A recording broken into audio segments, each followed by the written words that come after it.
Bonjour et bienvenue dans cette nouvelle édition d'Africa News Today. Je suis Ali Bamba Diabito et voici les titres de la semaine. L'eau est devenue une denrée rare dans l'est de la République démocratique du Congo.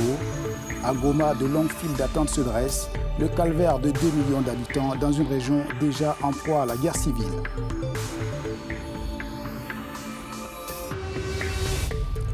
Les prisonniers palestiniens et 3 otages israéliens ont regagné leur famille. Ils ont été accueillis dans la ferveur populaire à la faveur d'un cessez-le-feu entre Israël et le Hamas.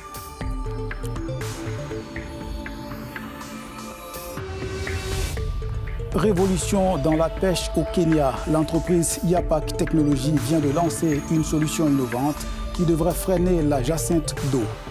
Une plante qui perturbe les zones de reproduction de poissons dans le lac Naivasha. En République démocratique du Congo, la pénurie d'eau fait rage. Dans l'est du pays, les populations peinent à remplir leurs jerrycans. À Goma, la guerre de l'eau amplifie les effets de la guerre civile.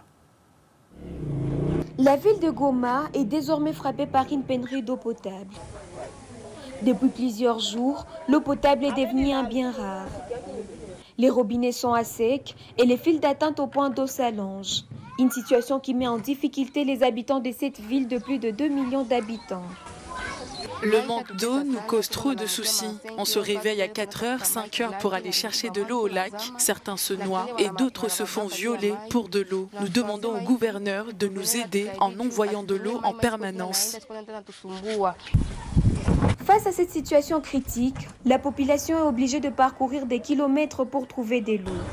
Certains se rendent même au lac Kivu, exposés à des risques de contamination. Nous nous sentons épuisés.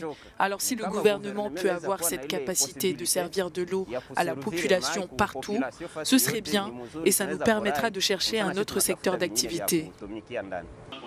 La Régie des eaux, l'entreprise publique chargée de la distribution d'eau en RDC, explique la pénurie par un manque d'investissement.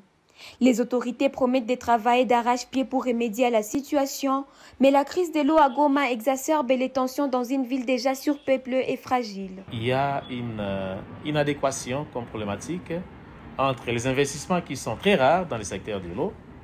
Là, c'est les 1, quand bien même aussi que la loi sur l'eau pouvait laisser entendre que les bénéficiaires finaux seraient les financeurs. Et la Régie des eaux, face à ces dilemmes, face à cette contrainte, est en train de développer un génie local afin d'essayer de rattraper l'écart ou l'inadéquation entre la demande et la production. Cette crise survient alors que la ville est déjà sous pression en raison de l'arrivée massive des déplacés fuyant le combat qui s'intensifie entre l'armée congolaise et les rebelles du M23 dans les régions de Rutshuru, Masisi et Lubero. Les camps de déplacés sont aussi touchés par la pénurie d'eau, augmentant les risques de maladies hydriques.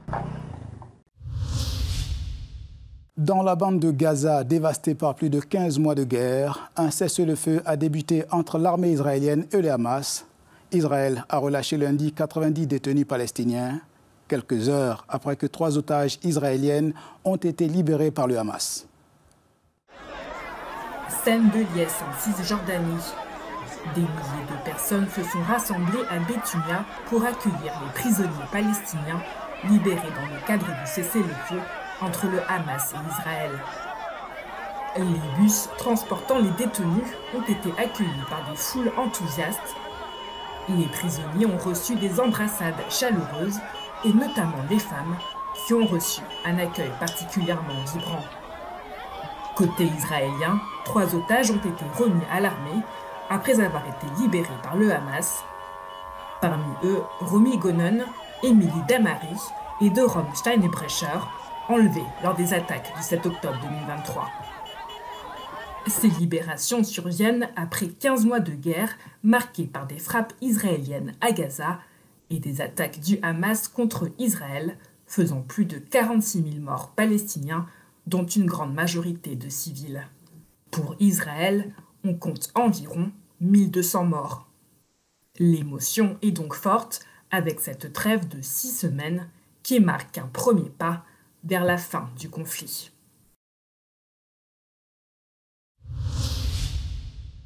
Révolution dans la pêche au Kenya. L'entreprise Yapak Technologies vient de lancer une solution innovante qui devrait freiner la jacinthe d'eau. Une plante qui perturbe les zones de reproduction de poissons dans le lac Naivasha. Au Kenya, le lac Naivasha, autrefois riche en poissons, souffre aujourd'hui des effets de la jacinthe d'eau. Cette plante envahissante a perturbé les zones de reproduction. Les pêcheurs peinent désormais à ramener de grandes quantités de poissons. Avant que la jacinthe d'eau n'envahisse, nous attrapions une grande quantité de poissons car les zones de reproduction n'avaient pas été affectées. Lorsque la jacinthe a affecté ces zones, les poissons ont diminué. Avant, nous attrapions jusqu'à 90 kg de poissons par jour, mais maintenant nous attrapons entre 10 et 15 kg. Pour résoudre ce problème, une entreprise kenyane, Yapak Technologies, a trouvé une solution innovante. Elle utilise la jacinthe d'eau pour fabriquer des sacs biodégradables.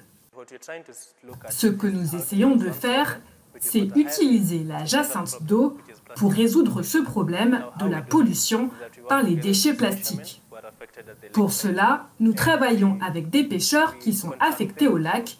Nous les contactons pour récolter la jacinthe d'eau qu'ils sèchent sur place et transportent vers nos installations.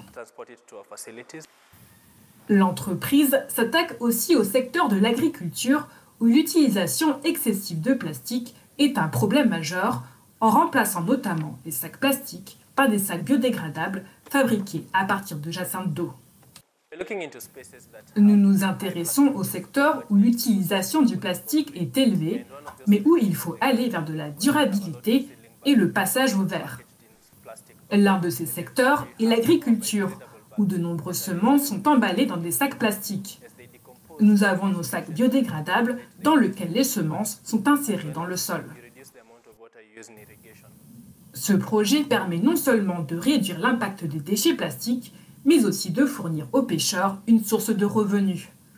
Cependant, la mise à l'échelle de cette solution pourrait présenter des défis, notamment en termes de production et de gestion des ressources nécessaires.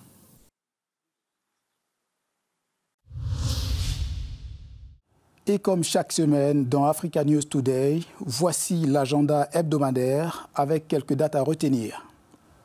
Le Forum économique mondial de Davos se déroule en Suisse du 20 au 24 janvier.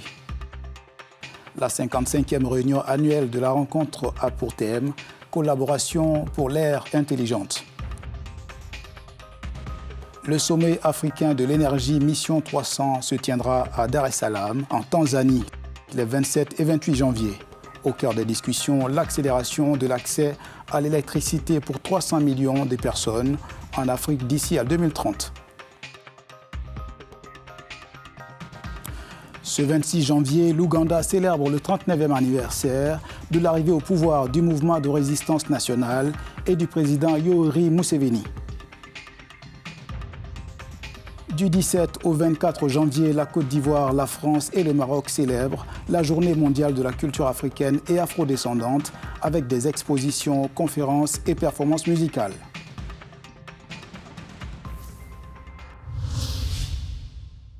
C'est la fin d'Africa News Today. À la semaine prochaine pour une nouvelle édition. Pour plus d'informations, restez sur Africa News et africanews.com.